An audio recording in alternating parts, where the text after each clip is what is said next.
Let's talk a little bit about an independent Scotland. On the current figures, you'd start off with a 6% in the red deficit problem. Well, that's quite substantial. Indeed, and I should say, first of all, that deficit is a feature of how we're governed right now, which is by Westminster. It's not a reflection of life in an independent Scotland. It's a reflection of the strength of the Scottish economy. And the reason I'm asking about it is the Institute for Fiscal Studies, and you know what I'm going to say, their report on an independent Scotland. Let me read it out. Pursuing the type of policies suggested in the SNP manifesto in an independent Scotland would mean either cuts would have to be even bigger or taxes would have to be increased. And they say, in the short term at least, independence would likely necessitate more, not less austerity. I do have a great deal of respect for the IFS. I think on that in particular, what they are missing here is actually one of the key objectives and points of independence in an economic sense. It's about getting your economy growing faster so that Scotland would be able to emulate the economic performance of similarly sized countries that actually don't have the assets we've got. But on the deficit, let me complete the point on the deficit, because Scotland's deficit is reducing. We did a piece of work as the SNP that projected what the deficit might be in 2021. The deficit now is already lower than that projection because our onshore revenues have been rising. Actually, in the most recent year, Scotland's onshore revenues increased at a faster rate than the rest of the UK's. Our economy is strong. What holds us back right now is not having all the levers of independence that other countries take for granted. Well, you say that, but a lot of this is about exporting. That's where a country earns its place in the world. And you've been very, very critical of Brexit because 18% of Scottish exports go to the EU. And the problems have been caused by that. Scotland didn't vote for that. I understand that. Well, on exports, because it's an important point, we had some statistics out in Scotland just this week on exports. Scottish exports are growing faster than the rest of the UK's. Our exports to Europe are growing faster. Now, if you look at the position... I'm sorry. Okay. Here is the question. 18% go to the EU. You're very cross about Brexit. But 60% go to England and Wales. And I don't want to change in an independent Scotland, particularly if you're part of the EU, there's going to have to be some kind of border between Scotland inside the EU, if that's what happens, and England and Wales outside. It's inevitable. It's a 95-mile border between the Solway Firth and... Can I just answer that question directly, because it's a really important question, and I have resolved to be absolutely frank with people. Independence, my proposition, is not what necessitates borders. That is Brexit. Now, right now, sitting here right now, we don't yet know what the final relationship between the UK and the EU will be.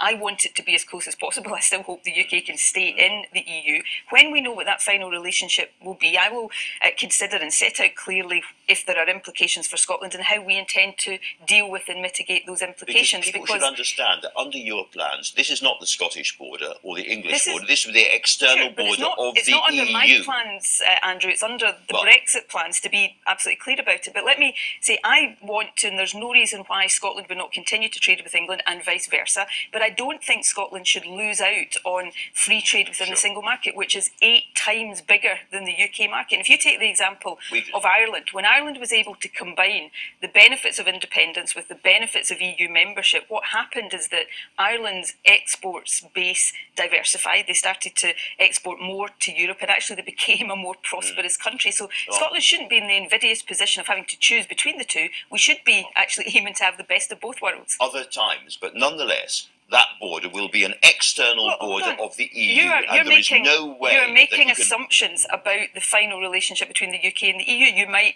be right in terms of what you said about that relationship.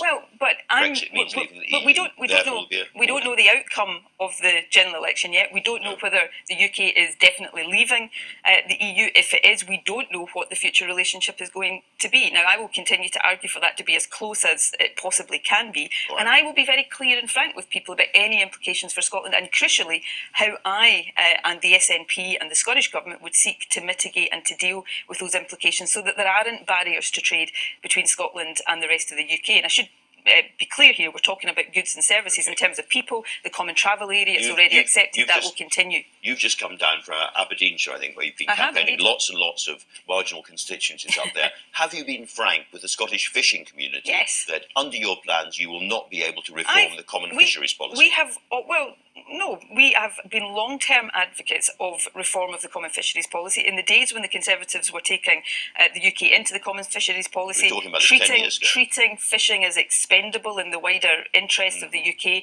the SNP has been arguing for reform of the Common Fisheries Policy. But what we've always been also been frank with the fishing community about, which the Tories haven't, is that yes, more control over Scottish waters is important, but so too is being able to process our fish. Our fish processors rely on a lot of migrant labour, and also being able to sell our fish into markets. Let's come back to the Common Fisheries Policy. Let's just come back to the Common Fisheries Policy. However, under your plans, Scotland will be part of the EU. Will have 1% of the EU's total population and 6 out of 751 MEPs. 6 out of 751. How is Scotland going to force big countries to change their fishing policy? Well, people say, how do small countries force change in the European Union? You only have to look at Ireland over the last wee while to see how a small country can command total solidarity and support from the European Union. Small countries actually have a lot of influence in Europe, and the position you just outlined there. You outlined that position, and I understand why, fairly pejoratively, but right now Scotland doesn't have seats at the top table